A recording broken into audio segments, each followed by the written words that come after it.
Bago ang bagong taon, presyo ng highland at lowland vegetables tumaas. Ang detalye sa live report ni Claire Lacanilaw. Claire? Joan, doble ang itinaas sa presyo ng highland vegetables. Bumaba naman ng 50% ang presyo ng lowland vegetables sa Pangasinan Agri-Pinoy Trading Center. Iniinda ng ilang mamimili ang pagtaas sa presyo ng ilang highland vegetables sa Agri-Pinoy Trading Center sa Urdaneta City. Halos dumoble kasi ang presyo ng highland vegetables sa pamilihan dahil sa kakulangan ng supply. Sobrang mahal, ma'am, kasi alam naman nilang tataas ang presyo. Pati mga repolyo, mataas.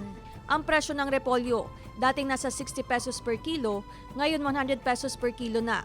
Ang pechay dating nasa 50 pesos ang kada kilo, ngayon nasa 55 pesos na. Nasa 90 pesos per kilo ang patatas ngayon. Ang cauliflower, dating nasa 70 pesos ang kada kilo, umabot na ngayon ng 120 pesos. Kung noon nasa 65 pesos per kilo ang carrots, ngayon nasa 90 pesos ang per kilo.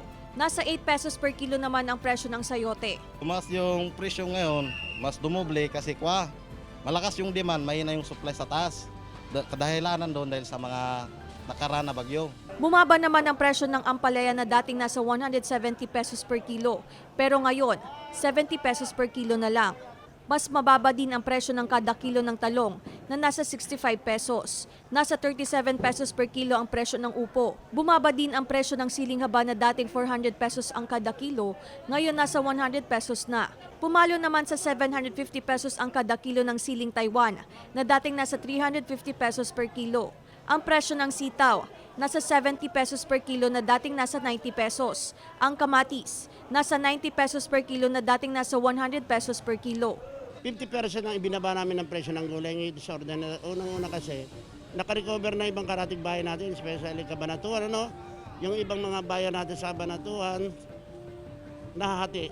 Imbis na sila yung pumupunta ngayon dito, sila na ngayon ang nagbebenta doon sa produkto nila sa galing Cabanatuan. Joan, ayon sa PAPTC, asahan pa raw na may paggalaw pa rin sa presyo ng ilang gulay sa mga susunod na buwan. Joan. Maraming salamat, Claire Lacanilaw.